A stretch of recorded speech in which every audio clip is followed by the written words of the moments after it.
Yes, Faisal, there is a reality that we've lived with for the last 2 years. And this is the corona wave, the pandemic. It has become the talk of the world. And to many, it's been an excuse not to deliver. To the strategic, it's been a blessing in this case. And then there are those who are swung by the wave, and there will always be that justification, which may be authentic, but you don't seem to be one of those who want to go for the excuse, to just justify why you like that because of what happened, what the natural disasters and calamities. Tours of Stockholm, tours of London, tours of New York. Speak to me how they've maneuvered through these 2 years. Really good question. So let's start with the obvious. What Tours of Stockholm, Tours of London, and Tours of New York does is they provide experiences for tourists and visitors to these major cities. This is the baseline. So of course you can imagine, Corona happens, the first thing that they shut down is travel. So within an instant, I go from thousands of visitors per month in each city to absolutely zero, like not even 1.5, zero. Okay, so this is the reality in March 2019. 2020. Yeah, March 2020, zero customers. So for me, I've always been a person who I like to have control. And when I say control, I always like to feel that I am in control of the actions that I take. I don't like to rely on the government, even though we have a great government system in these countries. I don't like to put blame or to rely on somebody else. Like I always like to feel like I can do something about it. So now for the first time in my life, I'm faced with a situation that I can't do anything. What can I do? There are no customers, therefore no business, because nobody can travel. So unfortunately, I've seen competitors or colleagues within the industry, whether we're talking tourism or hotel or hospitality, who had become bankrupt. They've had to shut down their business because without customers, you can't operate. For me, again, I saw it exactly as you say, as an opportunity.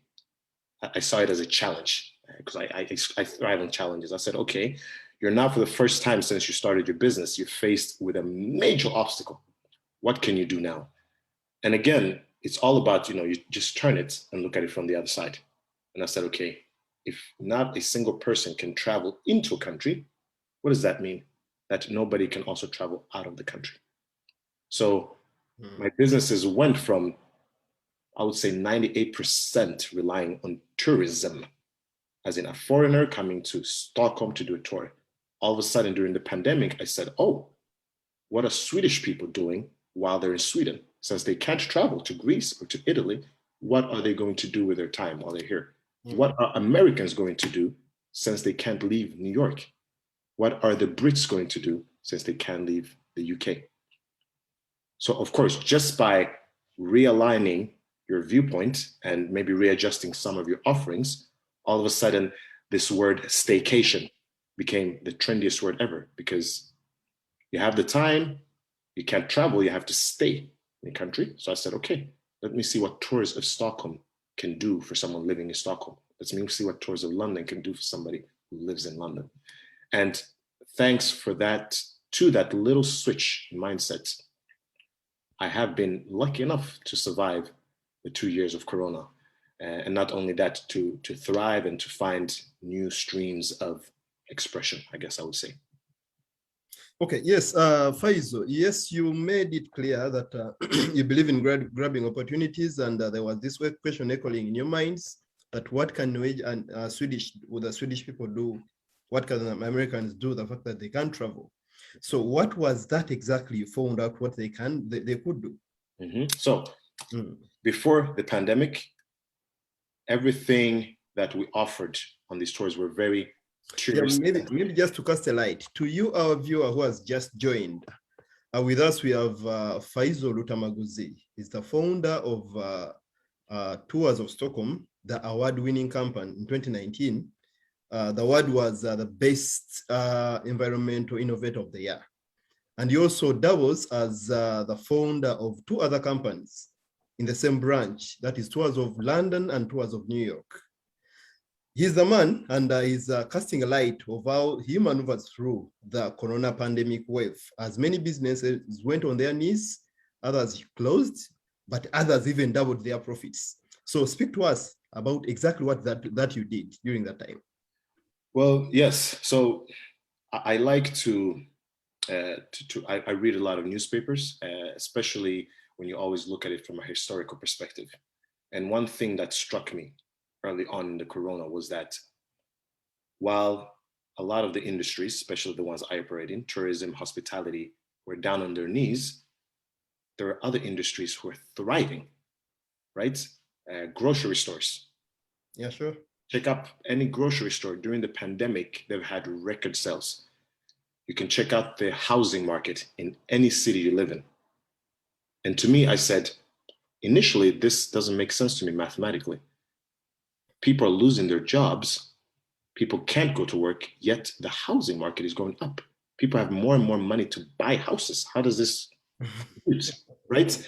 So of course I said, there's something I'm missing here. So I need to understand this flow. And even historically, like if you look at the Great Depression, we look at the IT crash in 98, every time there is a disaster, there are always industries who are thriving during the disaster and then after. And I think I need to clarify something here. When I say thriving, it can never be on the expense of somebody else or of human suffering. So I'm not talking about the industries who are thriving because of Corona. Like, okay. Actually, I was about to. Yes, I think that's a very important. An interjection about that. Yeah, no, because yeah, exactly. Because I know, of course, there've been businesses like, okay, people are sick, so now we're supplying needles because they're needed, and then you thrive on somebody else's suffering. And I need to clarify that never ever. Like you cannot, make a profit of it. I don't personally believe in that. So for me, I was interested in the nuances of how can people afford more expensive houses, even though it's a pandemic, right? So what I needed to understand within my business was, okay, if a Swede cannot travel from Sweden, yet they have these children who are at home, they're running wild, they need to express themselves, they need to maybe explore their own country in a different way. So what can I do to provide experiences you can do that are indeed Corona safe? They're outdoors, like you can feel safe and secure. They are, you have everyone is wearing masks, and we've taken all the precautionary measures to keep it safe. So this is what I need to do within my business. So I'll give you one very concrete example. Yeah. Right. So during the pandemic, I'm realizing a lot of people can't or don't want to leave their homes, but yet there's a lot of services that still need to be done. That before, maybe you could jump into your car and you can drive to your dry cleaners to get your dry cleaning done. Now people are at home and they're unsure. Can I go to dry cleaners? Why not? So I said, maybe I should bring the dry cleaning to them. Or before, they used to go out and they used to eat an expensive meal at an expensive restaurant. Now the restaurant is closed, but yet they still want to experience that same quality of food. Maybe I can bring the expensive meal to their house. So during the pandemic, what I simply did, I started VIPscandinavia.com. Okay. So what VIPscandinavia.com. Okay, now I see the thriving mindset. Okay. Exactly. Yeah.